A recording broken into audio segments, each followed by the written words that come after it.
ማርቲ ገበያ የብዙዎች መገበያ። ሰላም ጤና ይስጥልኝ ውድና የተከበራችሁ የማርቲ ገበያ ቤተሰቦች፣ በዛሬው ዕለት ከ450 ሺህ ብር ጀምሮ የሚሸጡ የስራ መኪኖችን ይዤላችሁ መጥቻለሁ። እናንተም መረጃውን በመከታተል የምትፈልጉትን መረጃ በመውሰድ መደወል ትችላላችሁ። ቆይታችሁን ከኔ ጋር አድርጉ። ላይክ፣ ሰብስክራይብ፣ ሼር እያደረጋችሁ አብራችሁን ቆዩ።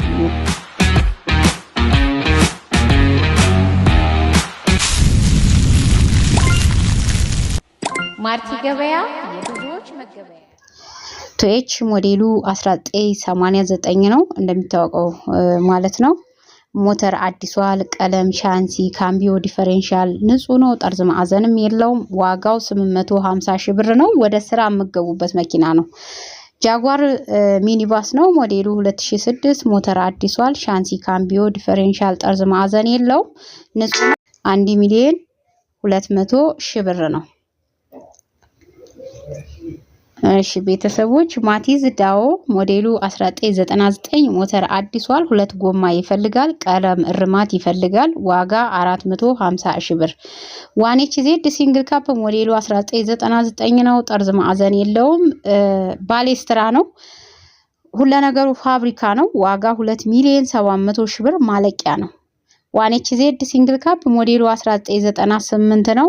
ሁሉ ነገሩ ፋብሪካ ነው። ይሄም ዋጋ 2,700,000 ብር ነው። ተመሳሳይ ነው ዋጋቸው። ዋኔች ዜድ ሲንግል ካፕ ሞዴሉ 1996 ምንም አይፈልግም። ዋጋ 2,300,000 ብር ነው። ሃይዙዚ ቅንጅት ሞዴሉ 2005 ምንም አይፈልግም። የጭነት ነው። ዋጋ 2,500,000 ብር። ዴቨሎን ኤክስካቫተር 2026 ነው። 00 አዲሱ ማለት ነው። ኪራይ አለን። ይሄ በእለቱ ዋጋ ይከራያል። ምንም የሚፈልገው ነገር ስለሌለ አሁን ስራ ላይ እንገኛለን።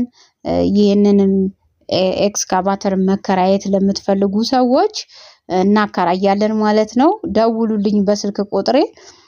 ቤተሰቦቼ እንግዲህ ዛሬ ይዤላችሁ የመጣሁት እነዚህን ይመስላሉ። ኪራይ የምፈልገው የሚከራየው ሰው እንዲደውልልኝ ነው። ደላላ አልፈልግም። መሃል ላይ ማለት ነው። ደላላ አልፈልግም። የሚከራይ ሰው ካለ ቀጥታ ራሴ ተከራይቼ አዲስ አበባ ተዋውዬ እስካቫተሩን የትኛውን ቦታ ላይ ይዤ እሰራለሁ የሚል ሰው ካለ መብቱ ነው፣ ይደውልልኝ። ምክንያቱም ከዚህ በፊት በኪራይ ዙሪያ ስለምሰራ ብዙ ሰዎች የሚያውቁኝ ስላሉ ነው ይሄን የምላችሁ። ቤተሰቦች እንግዲህ በአንዳንድ በስራዬ ዙሪያ እየደረሱ ያሉኝን አንዳንድ ቅሬታና እንዲሁም ደግሞ እኔም ቅሬታ እየተሰማኝ ስለሆነ ያንን ልነግራችሁ እወዳለሁኝ። እንግዲህ ከ1 ሚሊዮን በታች መኪኖችን ስሸጥ እኔ እንደ ሰው 100 ሺህ ብር ያዝ፣ 20 ሺህ ብር ያዝ፣ 40 ሺህ ብር ያዝ፣ 50 ሺህ ብር ያዝ እያልኩ ባለቤትን አላንገላታም። ወይም ደግሞ ይሄን ያህል ትከፍለኛለህ ብዬ የራሴን ብር አላስቀምጥም ማለት ነው። የማደርገው ምንድነው 20 ሺህ ብር ከ1 ሚሊዮን በታች ያሉ መኪኖች ስሸጥ 20 ሺህ ብር ኮሚሽን ትሰጡኛላችሁ በአንድ በኩል። በሌላኛውም በኩል የራሴ ከሆነ እንደዛው ነው የምሸጠውም የምገዛውም ማለት ነው። አንዳንድ ሰዎች ይሄ ቅሬታ የተሰማቸው ሰዎች ስላሉ ነው አላልሽም ብለው ትንሽ ጭቅጭቅ የተፈጠረበት የስራ እንትን ስላለ ሰሞኑን ስሸጥ ማለት ነው። ከ1 ሚሊዮን በታች እኔ 4,000 እና 5,000 ብዬ ሴት ልጅ ነኝ ማለት ብዙ ቦታ ሄጄ እየሰራውኝ በዛ ላይ ደግሞ ከኔ ጋር የሚሰሩ ሰዎች ስላሉ ምንም ጥቅም ስለሌለው ይሄንን ካላመናችሁ አለመምጣት ትችላላችሁ ማለት ነው። ስለዚህ ከ1 ሚሊዮን በታች ኮሚሽን በ2% ሳይሆን 20 ሺህ ብር ነው የምቀበለው። በስምምነት ነው። የማንም ህግ አይደለም፣ የኔም ህግ አይደለም። ነገር ግን ተስማምቶ መምጣት ይቻላል። ካልተስማማችሁ ደግሞ መተው ትችላላችሁ። ምክንያቱም እኔ በዚህ መንገድ ነው ማስተናግደው ሰዎችን። መኪናውን እንደዚህ አይነት ችግር አለበት ፋይሉን ሙሉ ተቀብዬ ነው የምሸጥላችሁ። የደላላ መኪና ከሆነ በደላላው በኩል ያለውን አላውቅም፣ በእኔ በኩል ያለውን ግን ያለውን ነገር እነግራችኋለሁ። ክፍያም እንደዛው ነው የምፈልገው። ከ1 ሚሊዮን በላይ ያሉ መኪኖች በ2% ኮሚሽን ከፍላችሁ መኪናችሁን ትረከባላችሁ ማለት ነው። እኔ ቀጥታ ከባለቤት ጋር አገናኛቸዋለሁ። በኋላ ሳገናኛቸው ሻጭም ገዥም የሚያንገራግሩ ስላሉ እባካችሁ እኔ ጋር እንዲህ አይነት ሰዎች አትምጡ። እኔ አላስተናግዳችሁም። የማስተናግደው ሴት ልጅ ነኝ። ሁሉም ቦታ ስለማላዳረስ የምችለውን ራሴ ሄዳለሁ፣ የምችለውን ሰው ልካለሁ። ከዛ ውጭ ያለውን ደግሞ እምነት የጣልኩባችሁ ሰዎች እምነታችሁን አትብሉ። ቀጥታ ማገናኛችሁ እናንተም ድካም እንዳይበዛባችሁ በአንድ ቀን ስራችሁን እንዲጨርሱ የምትፈልጉትን ነገር አይግታችሁ እንድትመለሱ። ሻጭም ሆነ ገዢ 10 ሰው ከሚደውልለት እኔ በቀላል መንገድ ሻጭና ገዢን ባገናኝ የተሻለ ነው። ስለዚህ 20 እና 30 ሺህ ብር መክፈላችሁ አይቀርም።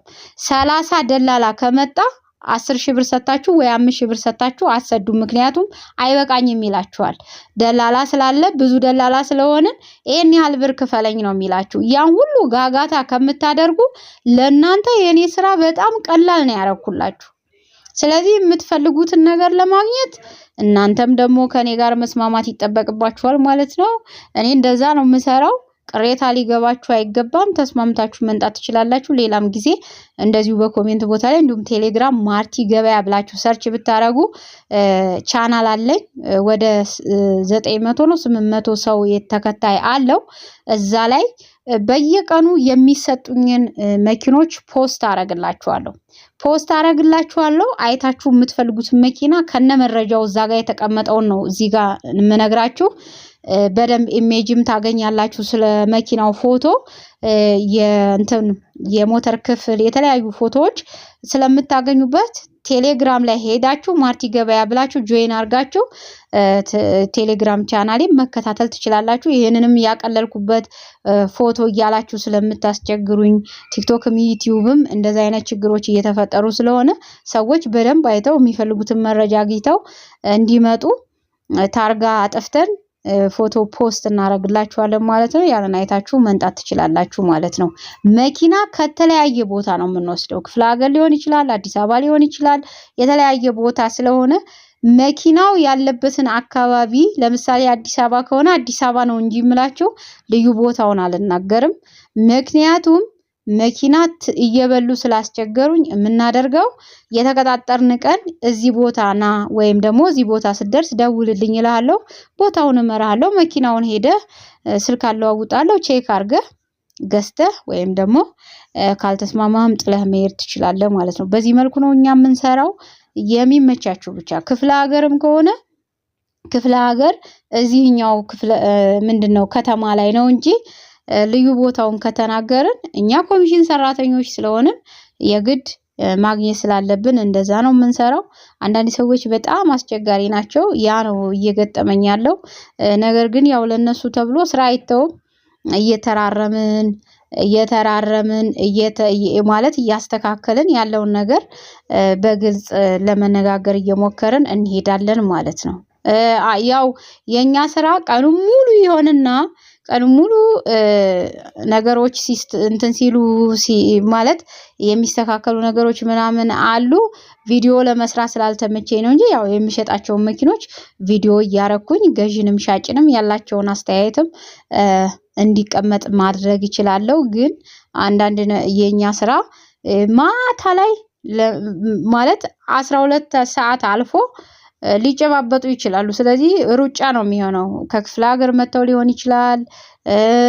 ባንክ ይዘጋል ይባላል። እንደገና ደግሞ የፍርርም ማለት የውል እንትኑ ሰዓት ይሄድብናል። ቢዚ ያደርገንና ተዳክመን ሁላችንም ቪዲዮ ሳንደራረግ እንዲሁም ደግሞ ያለውን ነገር ሳላሳያችሁ እንለያያለን ማለት ነው። ያየሆነብኝ ነው። ነገር ግን ወደፊት ይሄን ነገር በደንብ አመቻችቼ ለእናንተ ሻጭም ገዥም ምን አይነት ስሜት አላቸው በማርቲ ገበያ ሲገበያዩ ምንድነው የሚሰጣቸው አድቫንቴጅስ ምንድነው የሚለው በደንብ እያየን እንሄዳለን። ቤተሰቦች ለዛሬ ይዤ የመጣሁት ይሄን ይመስላል። እናንተም ሐሳብ አስተያየት ካላችሁ በኮሜንት ቦታው ላይ አስቀምጡ። ያው አስተያየታችሁ በስራዬ ዙሪያና እንዲሁም ደግሞ በመኪኖቹ ዙሪያ ቢሆን ይመርጣለሁ። ለዛሬ ይዤ የመጣሁት ይሄን ይመስላል። ሰላም ሁኑ።